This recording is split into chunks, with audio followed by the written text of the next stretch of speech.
Hello, and welcome to Thrash Life, a show where we talk to musicians about the intersection of life and music. On today's episode, we'll be talking to Josh Douglas. He plays in a lot of Baltimore bands such as Dead End Lane, Urban Crater, Thousand Yellow Daisies, and Yellow Daisies. Josh D's so-called acoustic act. And he's a guy who generally helps out around the Baltimore music scene. We talked about a couple cool things of interest, like pie tickets. Elaborate. You'll have to watch to find out. Oh, As well pie as tickets. making songs about girls and all sorts of things about the Baltimore punk scene. Yeah. But before we get started, let's talk about some things that we heard of over the week.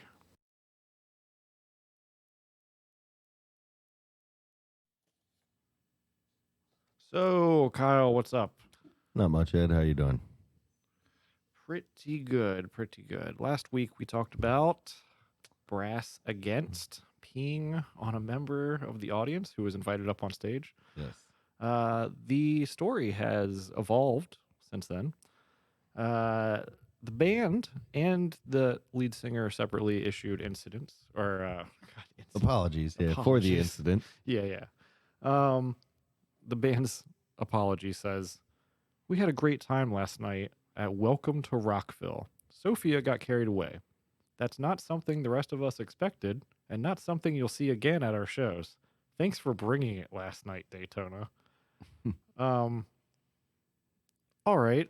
Not something I would have written, but Yeah, no. They ought to just, no pun intended, but just ride the wave and just do that all the time. Yeah. Oh man. Sophia Eurista, the apologies if I'm saying the name wrong, but lead singer of Brass Against, wrote on Twitter, "Hey everyone, I want to speak to my performance at Rockville Metal Festival in Daytona. I have always pushed the limits in music and on stage. That night, I pushed the limits too far. I love my family, the band, and the fans more than anything, and I know that some were hurt or offended by what I did. I apologize to them, and I want them to know that I didn't mean to hurt them. I am not a shock artist. I always want to put the music first. I'm grateful for all of your continued love and support." And thanks, I guess. I don't think there's any need to apologize. It was, I don't think we were necessarily hurt or offended No, by I what was- happened. I was a little shocked, but, it didn't bother me. I think at this point you're a shock artist, whether you claim to be or not. Yeah. You can't take that one back. Speaking of shock artists, one of my favorite bands is Mastodon, and they had a interesting exchange that kind of shows how dated some musicians are in our Yeah, in our that's what I thought community of is. when I heard this too. So Mastodon guitarist Brent Hines kind of Stepped in it. yeah, yeah, he definitely stepped in it. He had an interview where he was talking about the tours and stuff that he did, and the interviewer asked him if there were any great tours that he wished he would have done, and he said, "No, but he did do some shitty tours."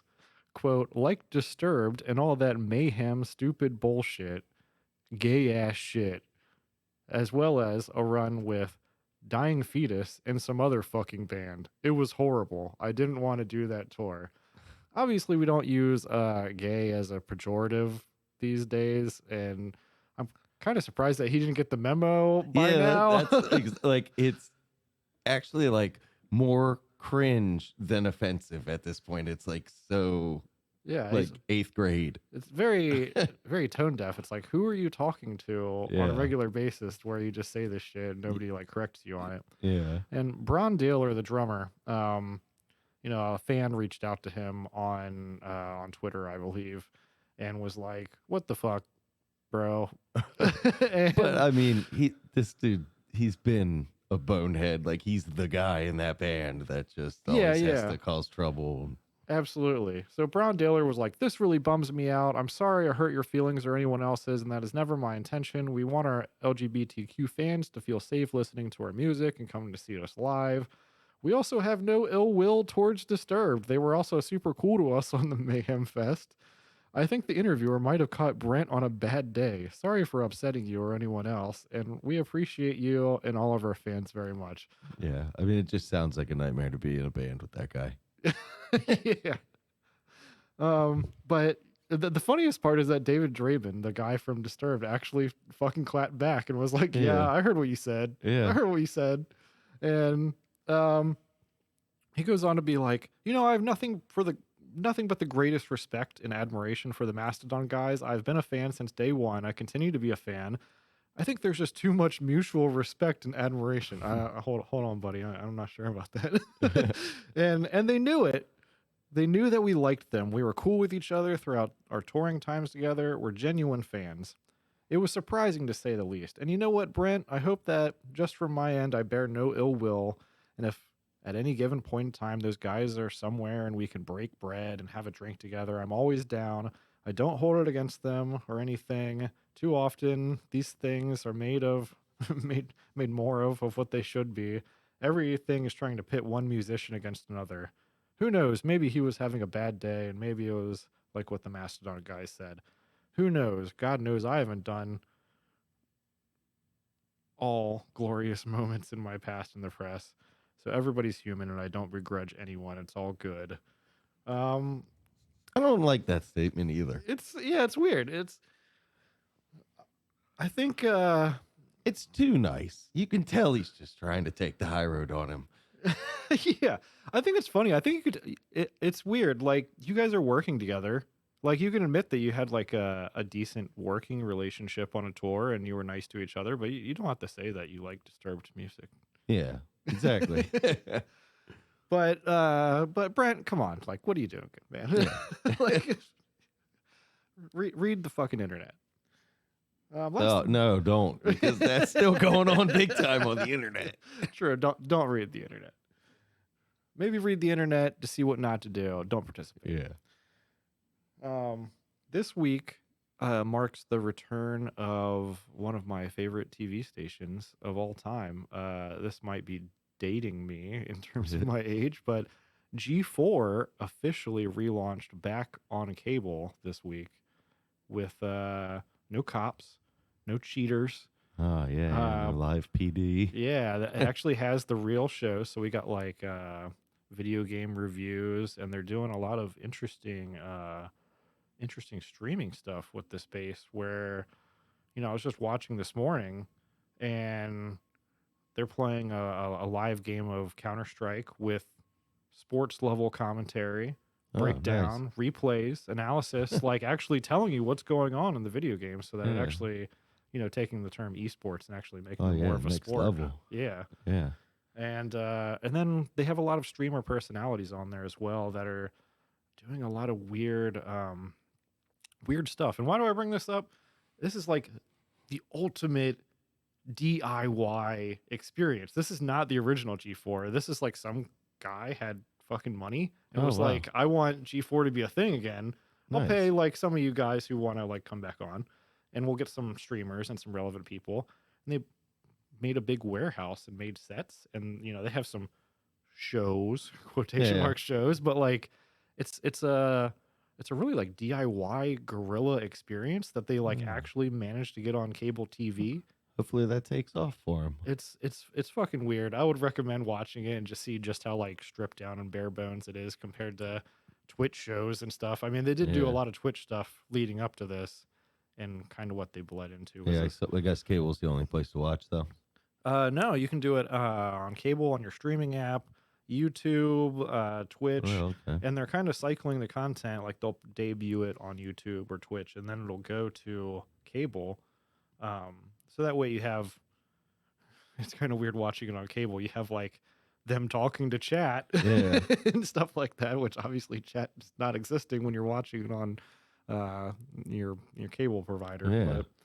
But I think they're probably going to do a lot more weird DIY guerrilla stuff, including music. So it's worth paying attention to if you just want to support something that's uh, not not big Yeah. cable shenanigans. I'd be Really, interested in that. I think there's a cool future for music on Twitch. It just hasn't found yeah, its yeah, yeah, foothold yet. definitely. You got the guy from Trivium and the guy from Evile, as well as some other streamers. Yeah. Plenty of people doing EDM as well. But yeah, that's what I got Yeah, for is that today. the guy from Evo? Is he the one that just plays songs like as fast as he can? Yeah, he does a lot of Is different that stuff. yeah, He yeah. had custom emojis for a rake because his name is Old Drake. Yeah, okay, oh Drake. Yeah, And that's what I was yeah, thinking of. Yeah.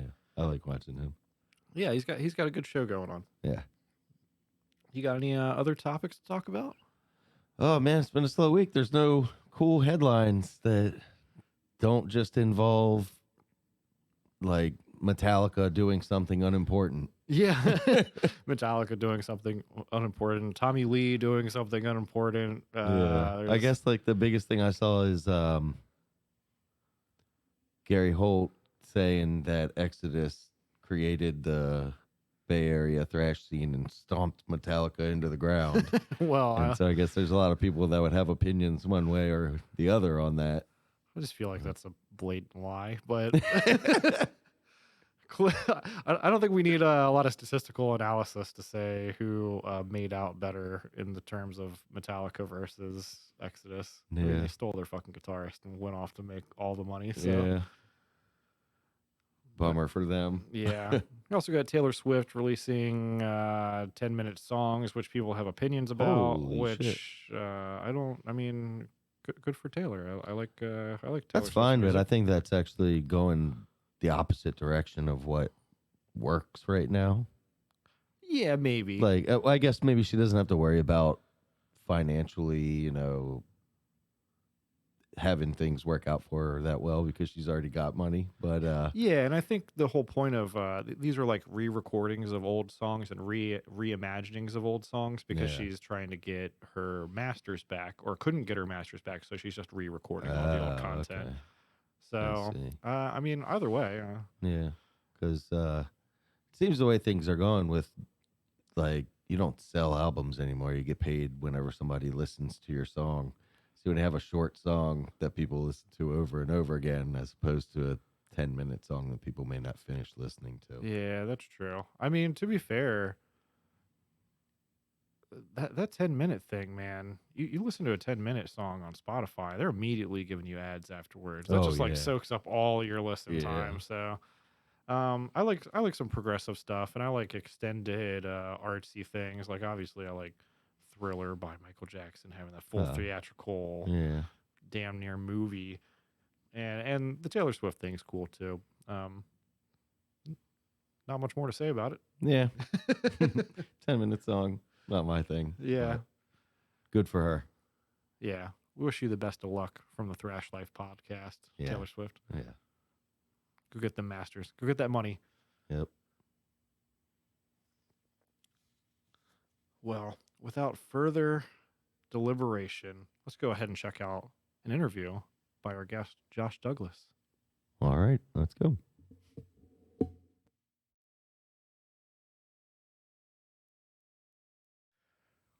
Yeah, to start, could you introduce yourself and tell us your pronouns?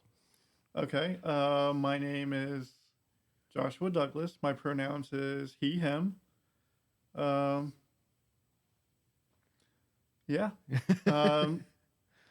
Do you want me to like introduce as far as like all the stuff that I do in like the local scene, quote unquote, or Absolutely, yeah. Rep anything you want to you're proud of. that I'm proud of? Well, or- if you're not proud of it. Well, I'm in 3.5 bands. I play vocal. I do vocals and guitar for a hornless ska punk band called Urban Crater.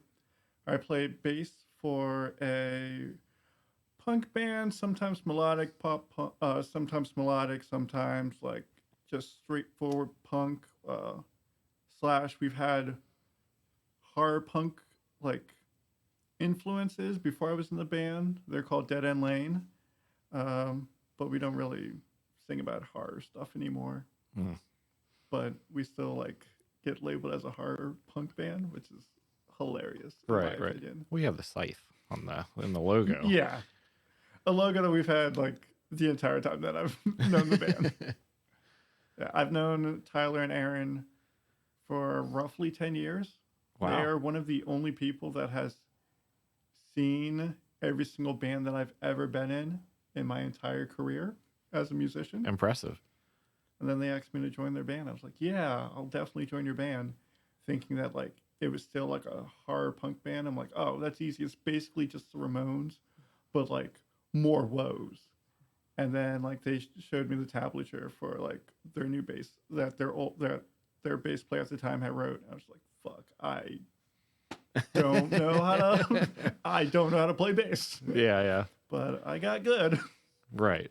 And then a year and a half ago, I started a third band called Thousand Yellow Daisies, where I do bass and vocals, and it's basically just a pop punk band with like really sad lyrics. All right. What about the half? When I have free time, I do a so-called acoustic act. Oh, I was going to ask about that. I was Yeah. going to ask where the acoustic act fit in. Okay. Yeah, that's just a half because I don't put any work into it. Gotcha. Okay.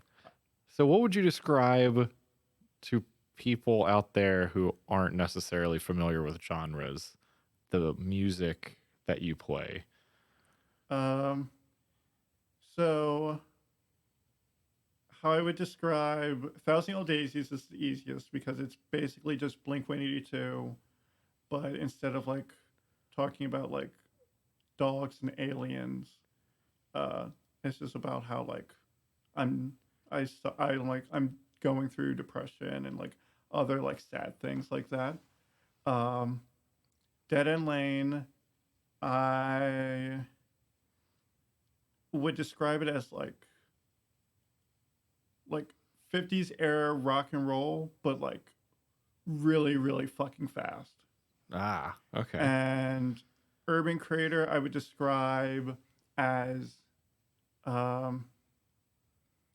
fast music that has like some late 90s influence, also known as third wave ska. Right. And like all the songs is either about like pizza, piss, or girls that like I had a crush on. Nice. So, a wide variety, acoustic and electric.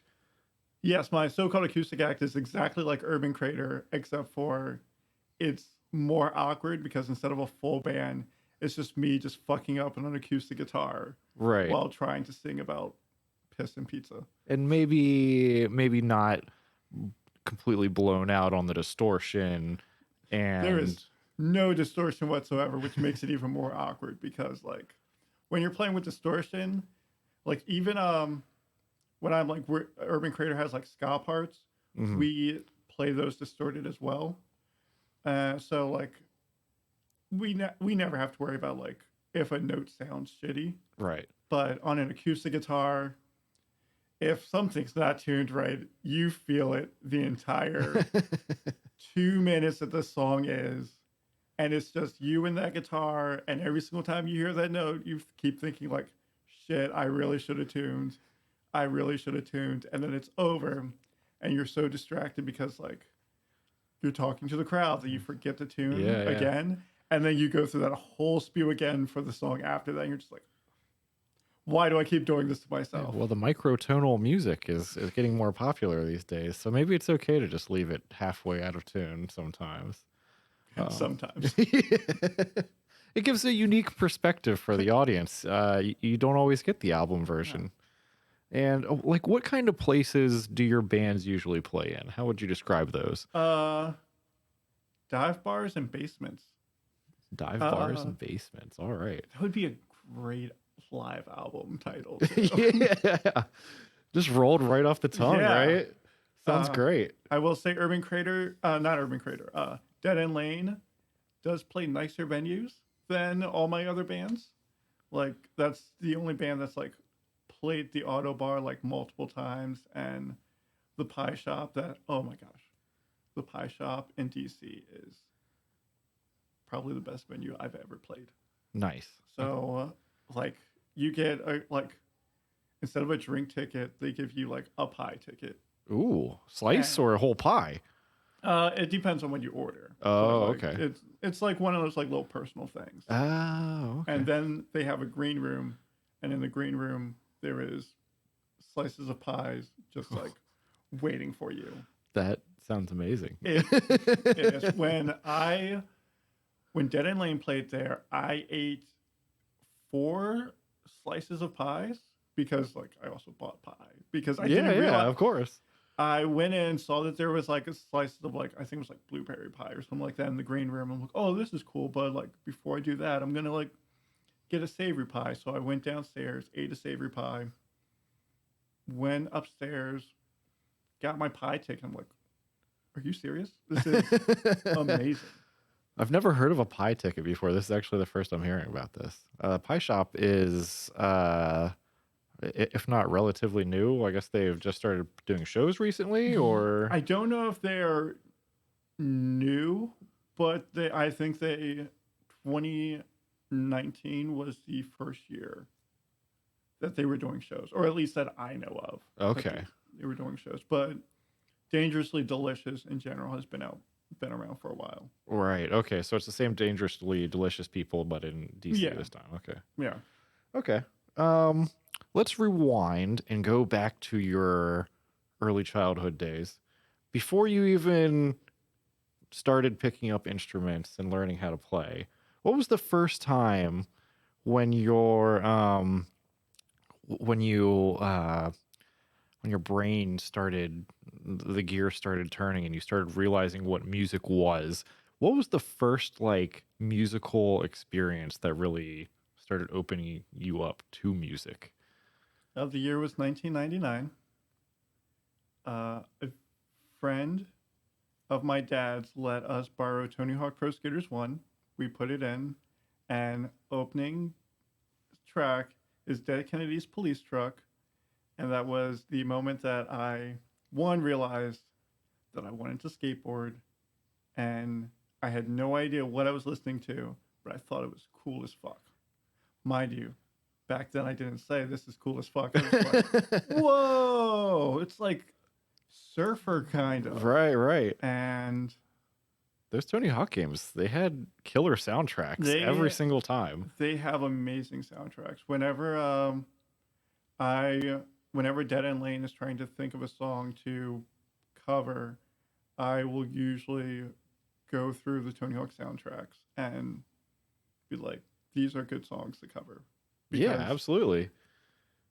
one great thing I've noticed, like there will be a song on that made into a Tony Hawk game, and I will like really like it, and I'll check out the rest of the album. The album's complete trash. Somehow, that person, whoever was making the soundtrack, was able to like find that one gem in that one album that like would be one of the best songs ever.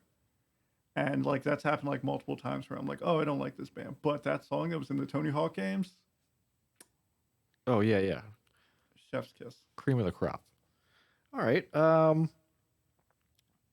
Let's fast forward a little bit. The first time you jammed with other musicians, you're young, you finally pick up an instrument, you finally get together with other people. Uh, what was going through your mind at that point? What was it like for you to go from like enjoying Tony Hawk and wanting to be like, wow, this is really cool, to oh my god, I'm actually like doing this now. So let's rewind a little bit. Even though that was like my first time like hearing songs, um, I didn't really get into music at that point. Oh, okay. I didn't care about music at all until probably late 2016. No, not 2016. 2006, 2007. I was 16/17 is when I like started like paying attention to music.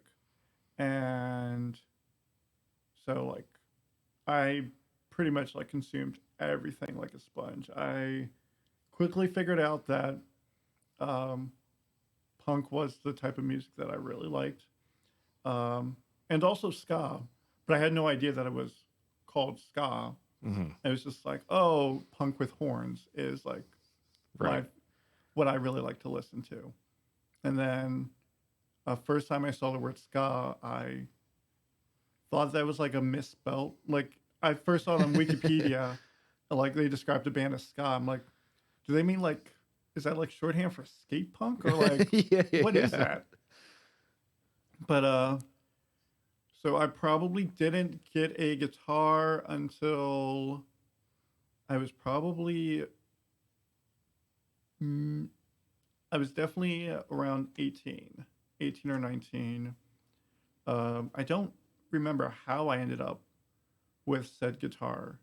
I just know I ended up with the guitar. Mystery I, guitar. Okay. I think a friend of the family gave it to us or something like that. All right. And um, I did not know how to play it. I was really bad at it. I looked at some like guitars for dummies Mm-hmm. and was able to like get some chords, but I between like me not having a good ear for music as like if you if you're playing an instrument and I'm playing an instrument Mm-hmm. uh, with without me looking at you, I can tell when I'm not playing the same note as you, but there is no way I can tell what note you are playing. Right. So like it took me forever to finally like figure out how to play an instrument. And then I very quickly started the first song I learned how to one of the first few songs I learned how to play was Salvation by Rancid, um, Building a Better Me by this band called Dogwood, and uh, Damn It by Blink 182. So from there, I basically just copied their like their chord progressions and tried to write songs using similar chord progressions. I would like change like one or two notes so that way it was like technically different. Right. And yeah, my first band, the first time I jammed with someone was my brother. He is a drummer in this really good band called At Face Value. Okay. And so like he started having interest in drums roughly around the same time that I had interest in guitar. So we would jam together. I felt bad because like I pretty much bored him because it was very like simple punk chord progressions and like But you're composing at this point. You're essentially you're restructuring something that already exists, but you are composing sort yeah, of. it's just not very good. Right. And Sure. like my brother, he like now he's very much into like very like creative drum patterns and stuff like that. So like simple like punk beats for like 30 minutes. I'm sure bored him. But But yeah, that's your first experience. You get to play with yeah. your brother, who's I guess a little bit further ahead of where you were at Yeah, that point. he's a very good musician. He's able to pick up things very quickly. But even still, coming into that being behind, you began composing in order to make your music get out there. How has that experience with musicians changed over the years?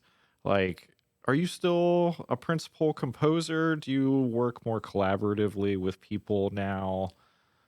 Um, it depends on the band. With Urban Creator, it's always been very much like I compose the backbone of the song. I rarely ever tell like make the bass lines for Mitch or um, if there is a lead that Drew is playing. 9 out of 10 times I don't write it. I let him write it however he wants. Mhm. Whenever I do write it, it's like I wrote a lead for the song, but because of what I'm doing vocally, I cannot play the lead. So I So ask him to do it. it has become a much more collaborative process out of necessity then, because they're trying to do multiple things at the same time. I can completely understand that. Yeah. With Dead End Lane, I basically just, for the most part, I just show up and play bass. Nice. There is a couple of songs in the EP that we are working on that I wrote the music for, Okay. but it's I very much just try and keep it that like I just show up and play bass because I compose music, all the music for Urban Crater, and then with Thousand Yellow Daisies, uh, all of us like bring songs and like we all like talk, like try and like put in like our own like feel into the songs. So like most of the songs, it's pretty much just like Blink 182 of just like how like Tom DeLonge has some of his songs, Mark Hoppus has his songs. You can tell which is which.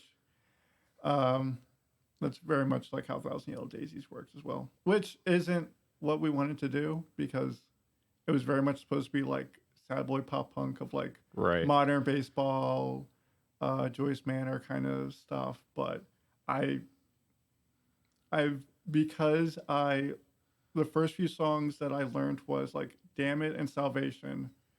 I basically spent my entire career writing songs just like those two songs. I mean, you like what you like. Yeah. Well, it seems like you really branched out in every direction then, from being a fledgling principal composer with playing with a an older, more experienced musician.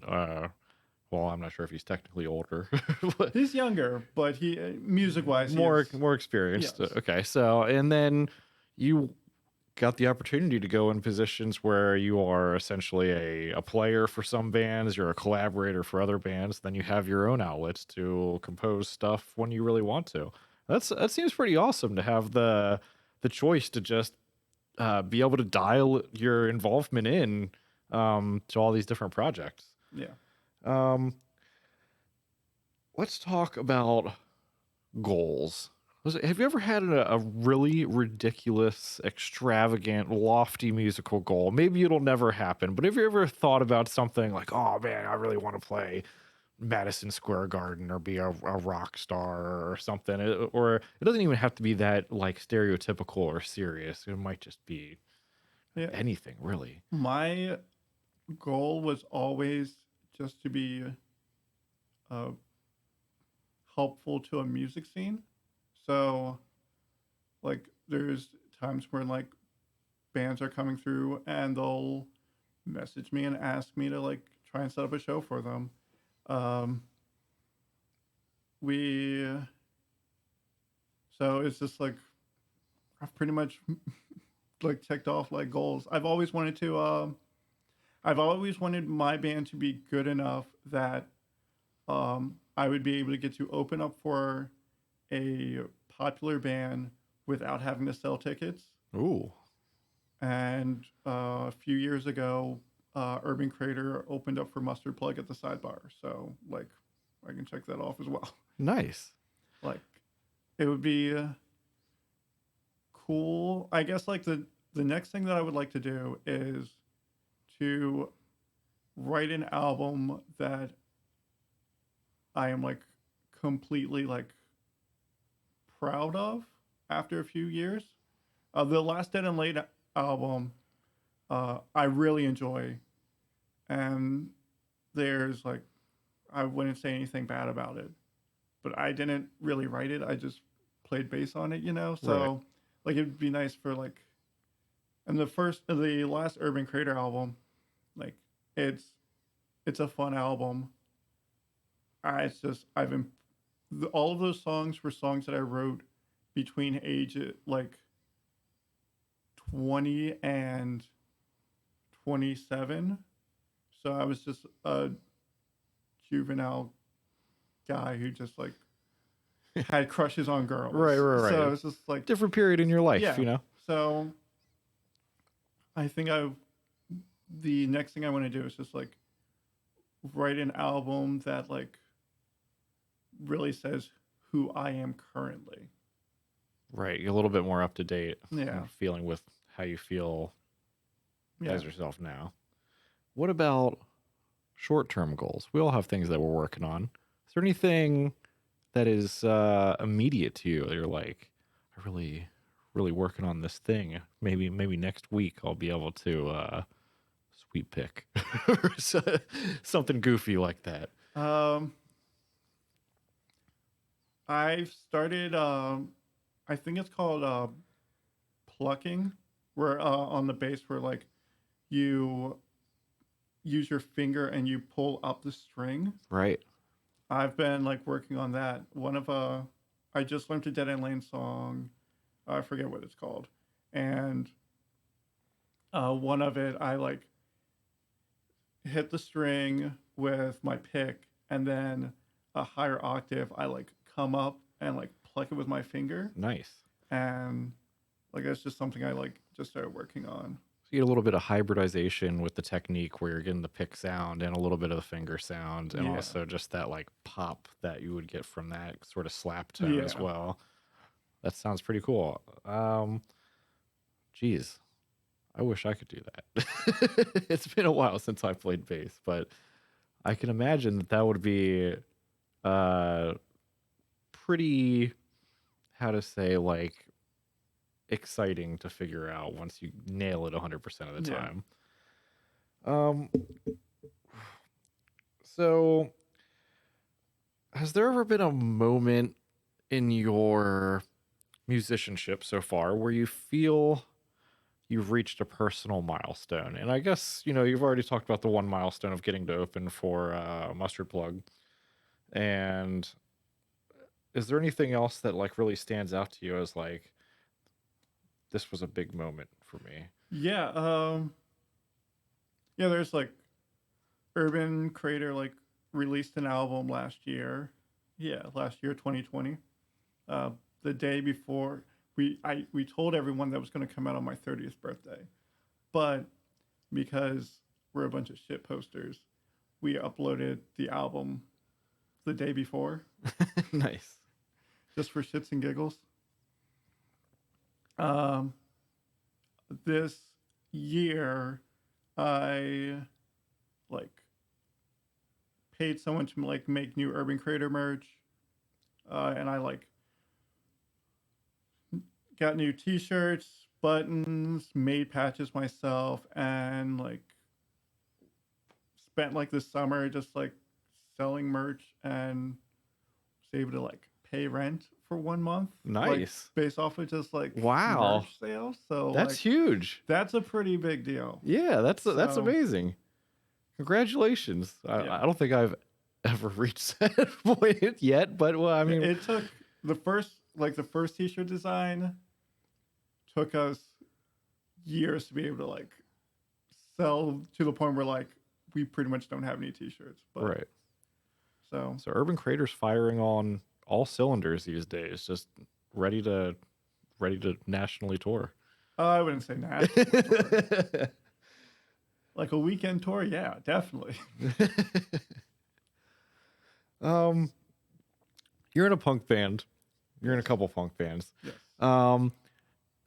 So this question is a little skewed for people in punk bands because obviously you're kind of used to pushing the envelope as the nature of punk. But is there something in your art or in your music that is a bridge too far, a line that you won't cross, a territory, a genre, a topic or taboo that you're just unwilling to introduce in the things that you create? That's a really good question. All of my bands is very much as far as Urban Creator and the songs that I write for 1,000 Yellow Daisies, it's very much about my experiences. So I seriously doubt that I would ever like write songs about like other groups of life experiences. Right. It just as like a cis dude, like I'm not gonna be like writing songs about like trans people. Right. And like I'm definitely like for them, but it's not my place to write songs about like what I think they should or shouldn't do. Just like it goes that way with like I wouldn't write songs about like being a feminist because it's not my place to be the vocal point of those situations, if that makes any sense. Absolutely. Yeah, I Like, understand. I'll write songs about like my experiences, and that's the only safe thing I can do. I feel as though because I would not want other people to be writing songs like people that like aren't person of color like writing songs about like my experience. You know, Absolutely. it would just it would be weird. Well, as a punk musician, I'm sure everybody has heard a couple of songs disparaging the government or the authorities Yeah. or whatnot. You're not a real punk if you don't. But for the most part, you just try to talk about your life Yeah. experiences. And That's the only way to come off sincere, in my opinion, is if people can tell if you haven't experienced what you're singing about. yeah.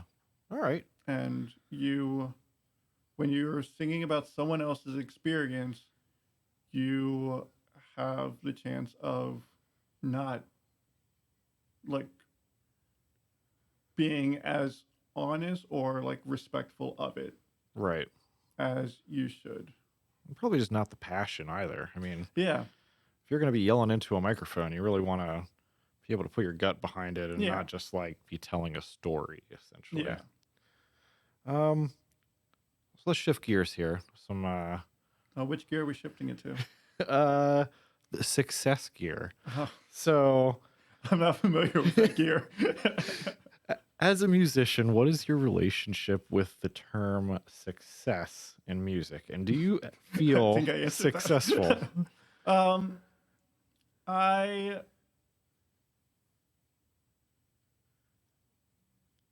successful. I'm probably not, but I am at least content with what I have. The first band that I was in, I definitely wanted to like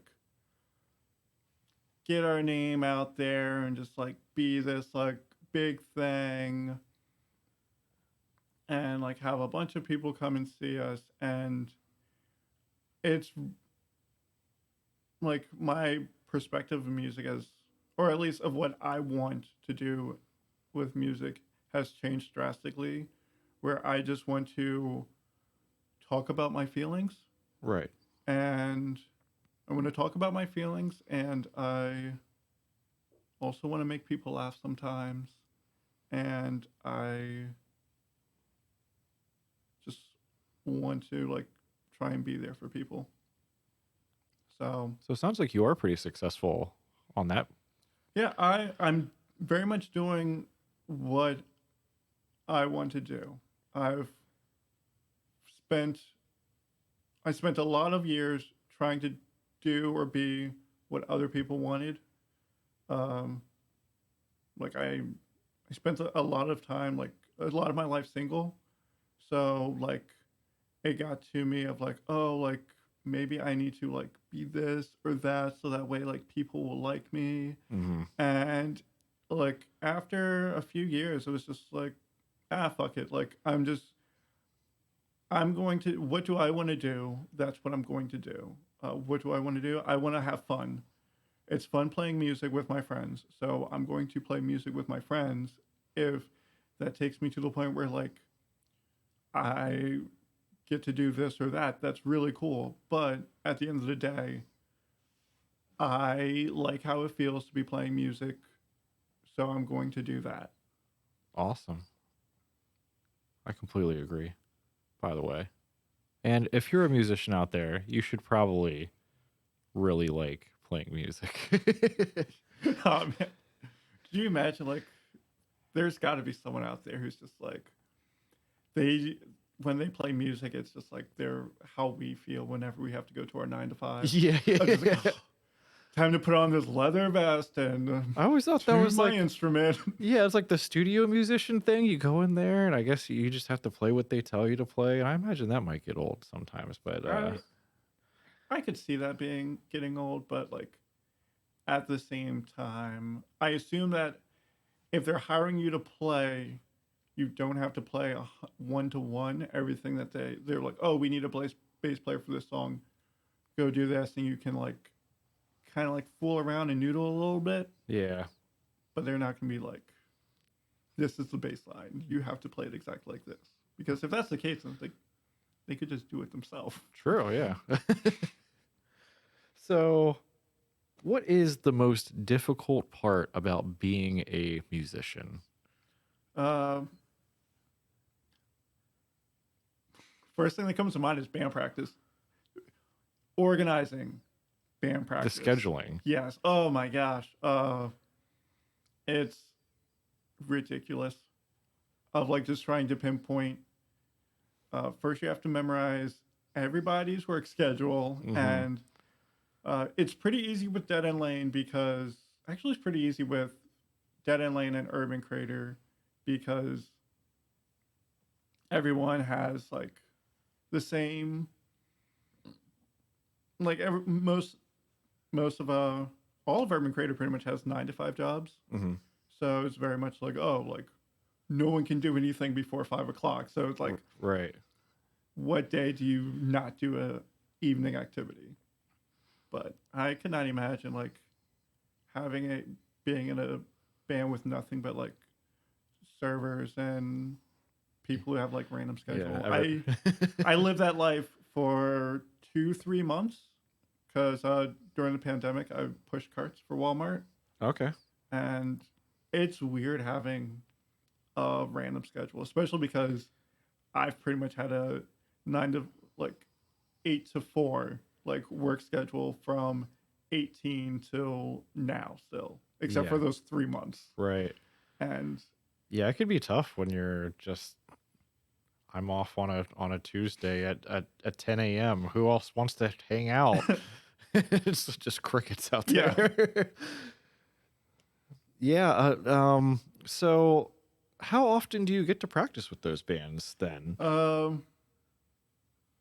Yeah, so Urban Crater practices every other Wednesday. We could practice. Like, there's nothing stopping us from doing it every Wednesday, but just so that way we have a little bit of like time to like just do Wednesday things. Right. Like we practice every other Wednesday. Uh, so Dead End Lane and Thousand Yellow Daisies, I'm in both of those bands, and Joe Wolf is also in both of those bands. Joe Wolf is also in Batty and TV Thief. So I have no idea how he manages to be in 4 bands. That's a lot. But I digress. So I ended up knowing Joe's schedule very well because of how many like bands we're in together, and also we would like sometimes go out skating together. Mm-hmm. So it's very much like Tuesday is the only day where he can do band practice. So Thousand Yellow Daisies and Dead End Lane take turns on Tuesdays. Alternating Yeah. bi-weekly meetups. Me and Joe is either driving to Laurel or Essex every Tuesday. Oh, that's if you're not familiar with the area, both roughly 30 or more minutes in opposite directions, Yes. mostly. And I guess the other stuff you can kind of, I mean, the acoustic act probably doesn't. Oh yeah, I never practice the acoustic. Technically I do when I'm learning a song to teach Urban Crater. Okay. But yeah, I've never practiced that. Even so I had a show playing with Matt Pless and War on Women, and Nick Anthony. It was September 10th, and I didn't practice for the show until um, 30 minutes before I left to go to the show. Wow. How did And that go? I'm curious. it went well. Okay. I mostly just played songs that I have that like Urban Creator's been practicing, and then like I threw in like a random Thousand Yellow Daisies song. My favorite thing about playing acoustically is I never write a set list. I just take a piece of paper and write every single song that I know how to play off the back of my hand, and I just randomly pick those songs until like I've made my time. Well, I guess you don't have like a bunch of other people that you have to Yeah, coordinate with. So it's great. I low key wish I could do that with every band, but just start calling out names and just, yeah, everybody, come on, this one. yeah, it makes every set just like its own magical experience. Yeah. I like a variable set list. I've never been the type of person to collect the paper at the end of the set. You know, you go see a band and they've printed one up, and you know, some people are like, yeah, I got the set list from this show, and it's like, yeah, they probably have like 20 of those printed up. I handwrite it every single right before every single show we play, Nice. and I don't write the set list for the drummer of Urban Creator Eddie, but I show it to him so he can put whatever notes he needs, so he remembers which song is which, because he doesn't know the songs based off of names alone. Ah, okay. All right. Which, to be fair, I've had to do that a few times where, like, if it's a song that I'm not familiar with, I just have to write down, like, the first note of, like, oh, this song is E. Right. These are songs that you've had a big part in. Yeah, it's mostly for just Dead End Lane. Oh, okay. Okay. Dead End Lane, or if it's a band that, like, I filled in on bass or guitar. Okay. You mentioned money a little bit earlier. Do you believe songs have monetary value? And is being a musician a viable job? A viable job? I mean, it depends on what type of musician you're going. Like, we're talking about, like, studio, like, you definitely should be making a decent penny if they're hiring you into a studio. Because I know to go into a studio, it costs mad money to do it. Yeah. Which is why we record in our bass player's basement. Mm-hmm. But but as far as like just overall, Urban Creators very much, even though I just talked about how we just sold a bunch of merch, we're not really much about money wise. Usually we refuse to play any show where we have to sell tickets to play. But whenever we play a show, we usually give our cut of the door to the touring band. Okay. Because we're not on tour. So Right. It's like it's not that big of a deal unless the band has a guarantee. If the touring band has a guarantee, then we will definitely take our cut of the door because like clearly you got what you asked for. Yeah. So like let me have me have this Taco Bell money. Yeah, absolutely. Do you guys sell your music like per song, or do you It's all on Bandcamp for free. Urban Creators music is on Bandcamp for free. Dead End Lane, I think it costs like $5 or $10. I can't remember. I don't, like I said, I just show up and play bass. Yeah. But our album like came out like on CD and stuff like that, so like it's more legit. So the bands have differing philosophies and kind of slightly different business operations as a result. Urban Creator, if it cost me, it's definitely pay as you want. So like we did make money off of our album, pretty much enough to just like cover like putting it on Spotify and stuff like that. Okay. So, but if it cost us money to make said album, it would not be free. Right. But like it was just like something, it didn't cost as much to make it, so therefore we share the savings with you. So, in all of this, how do the bills get paid, right? Because like it costs money to be in a band. It's a pretty expensive hobby. Um, a lot of bands operate in the red, for instance. So it you have a great merch game. Being able to pay your rent, I mean, Yeah. is quite a bit of money. But for the most part, is it your 9 to 5 is going into the Oh, bands? um, yeah, kind of. Um, uh, let me think. So like all the Urban Creator merch that I made this year, that came from Biden Oh. with his Ah, between like my income tax and my the check, that the last check that he gave, well, the only check he gave out.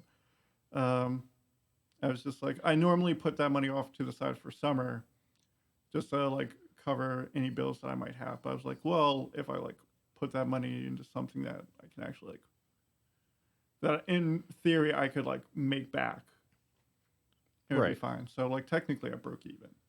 So like the money that I would have paid for rent, I put into like t-shirts, and then sold enough of those t-shirts that like I broke even. Right. But The rent is paid at the end of the yeah, at the end of the at the end of the day, day. and I still have a bunch of t-shirts to sell. So, Oh, that's pretty nice then. but Um, I would say like we all like buy our own like instruments and stuff like that. So absolutely. it's not very like, I wouldn't say that we're in the red. It's just like flatline. I don't know if that makes it sound worse or better, but like Right, that's right. the best way to You describe you it. don't have a lot of overhead though, as far as like renting out studio space on a regular. You're practicing in basements, Yeah. and you get to meet up at people's houses, and I'm assuming the string and drumhead bill isn't exorbitantly large from doing all this. That reminds me, I do need to change my guitar strings. Would you and feel free to decline if you want to, but would you care to describe what you do outside of music to pay the bills? uh, yeah, I won't go into too much details, but I pretty much just work at a school. Okay. I work with uh, autistic kids, Okay. uh, range from like kindergarten to second grade. I'm not like a teacher. I'm just like a para educator. All right. Cool. I actually just got that promotion like this year. This school year. Congratulations. Yeah. Wow. So And this is my school just came back too. So first year with like health benefits and stuff like that. awesome. Yeah. That's something sorely missing Yeah. from the music community, unfortunately. But I've been working with at a special ed school for like the past 13 years. So Wow. yeah. That's impressive. Yeah. Do you like it? I'm assuming you like it if you've been there 13 years. I don't know if I like it. Cut this out. Cut this out. It's very much of just like I'm good at it, so I just stay doing it. Ooh, same. Big same. I wouldn't say that I have anything against it. It's got its ups and downs like pretty much any other job, but like it pays my bills, so I'm there for it. Right on. I don't have any loyalty to any job. It's as long as the job is doing what I need it to do, I am satisfied. And I have nights off for shows, and I'm able to take off of work if I need to for whatever reason. Yeah, So pretty stable schedule too. So yeah. Okay. So it gets the job done. So I get the job done. Let's talk about happy stuff real quick. What's your favorite piece of musical gear that you own? Oh, probably, I don't know like what like its model or name or anything like that, but like my main bass is my favorite like musical thing that I own. Just because during that time I had just started like working on like saving money and like putting aside so that way like I had like a little bit of like I wasn't living paycheck to paycheck anymore, Mm-hmm. and it was like that was the first like fruit of my loins, I guess. Right. Of like I had like put so much money off to the side that I could afford to buy that base, and did not put me back in the red. Right. You weren't gonna And that like was starve. yeah, that was the first time I was ever to make like a $300 purchase and not think to myself, I've made a huge mistake, Right. or I will never financially recover from this. Yeah, yeah. Ooh, yeah, good one. Um, so it's grown with you. It's a sentimental value, and you've Yeah, grown into it and with it. yeah, it was very much like um, I wanted to be a more financially responsible adult, and that was the first time where like I was able to do something, I was able to treat myself, and I didn't feel like I was being financially irresponsible.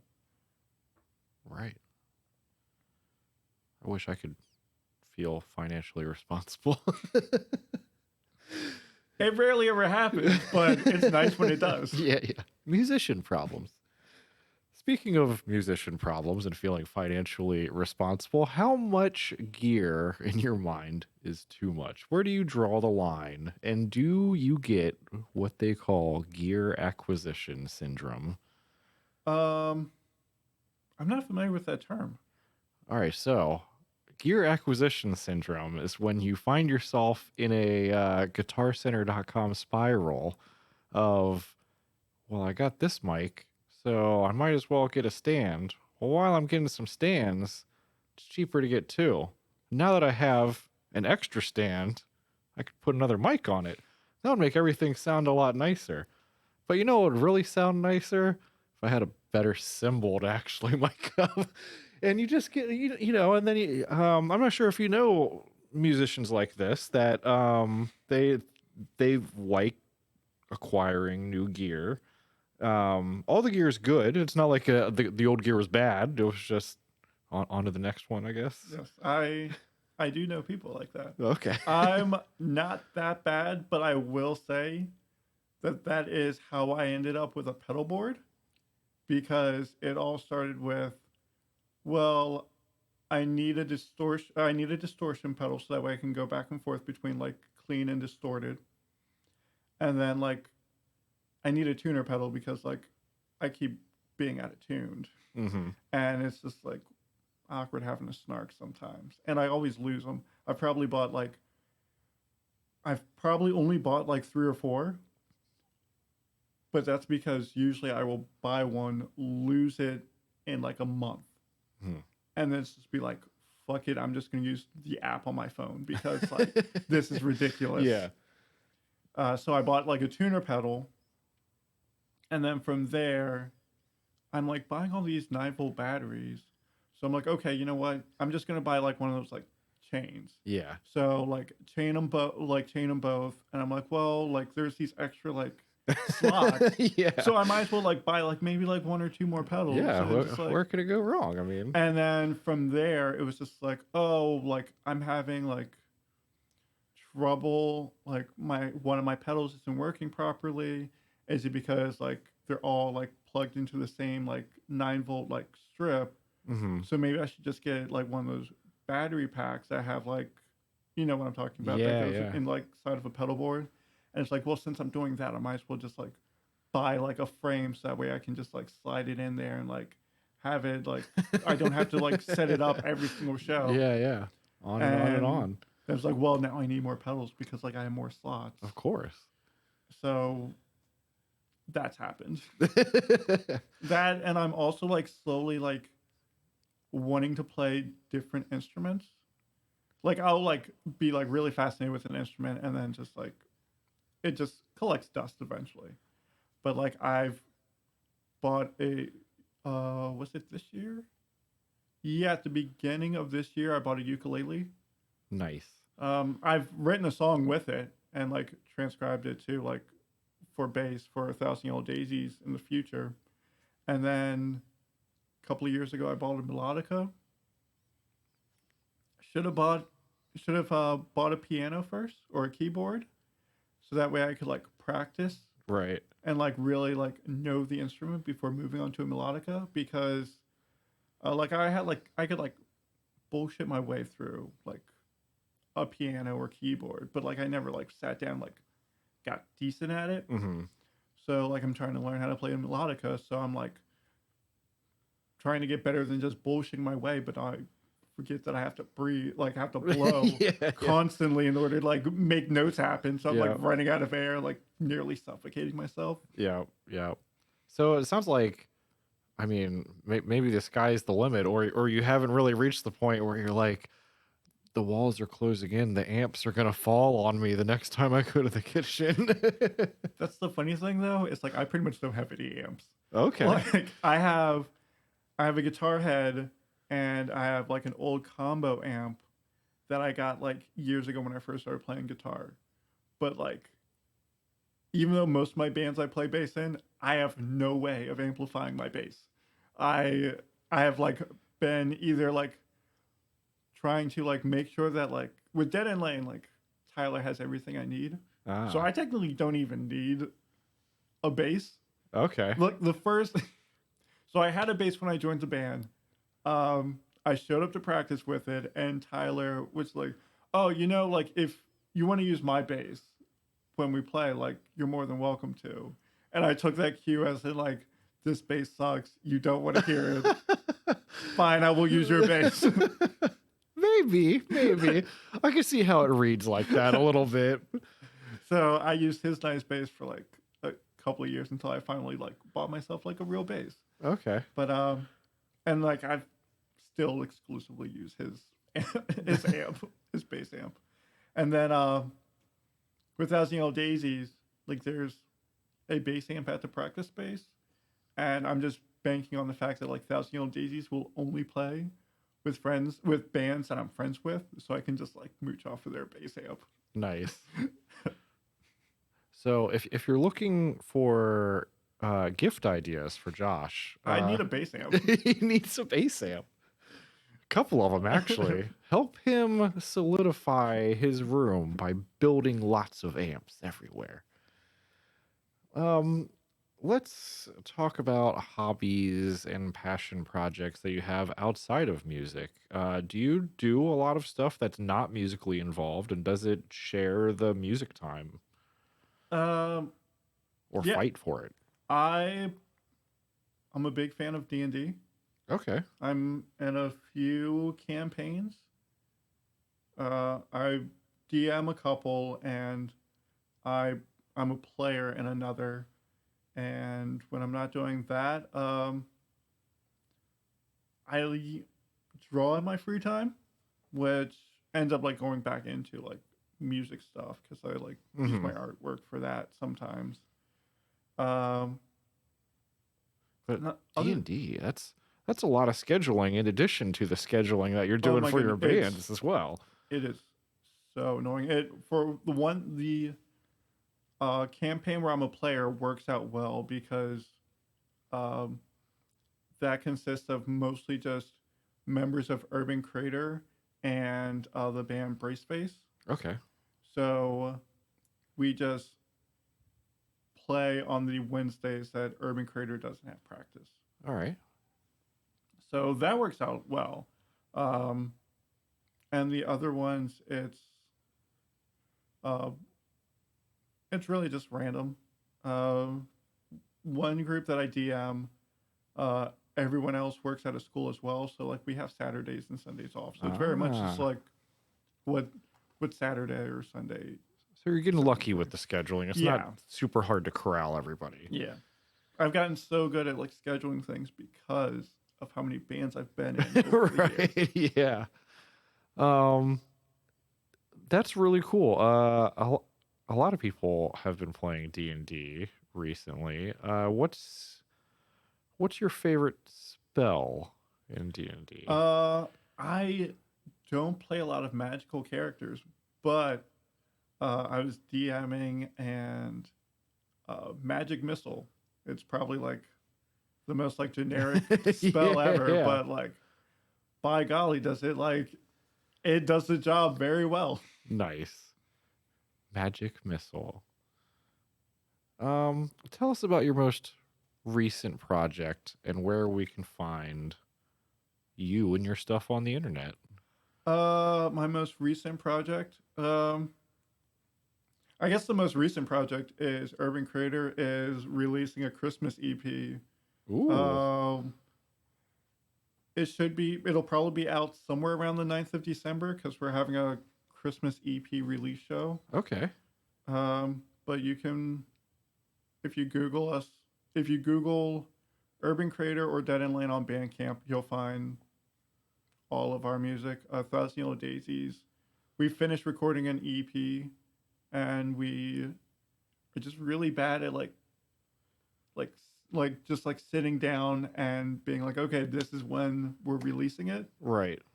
So it's gonna come out at some point. So just Keep an eye out. The best bet would be to follow Thousand Yellow Daisies Instagram because no one ever updates the Facebook.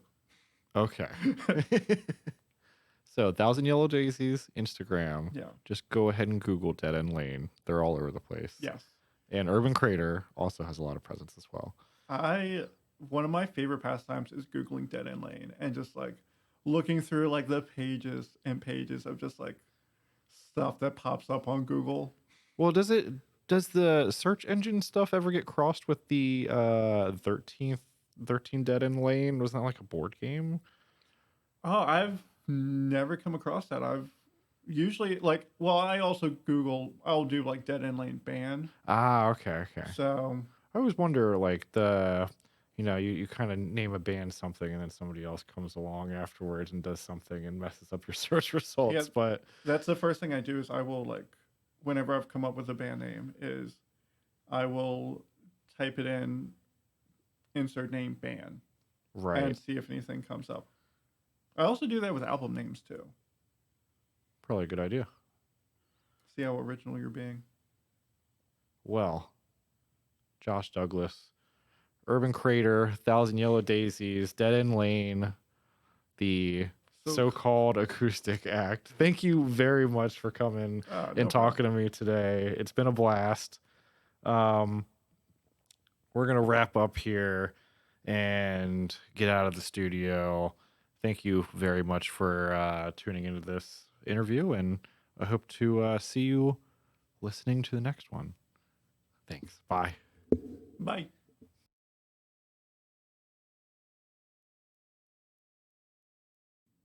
All right, this concludes episode 2 of Thrash Life.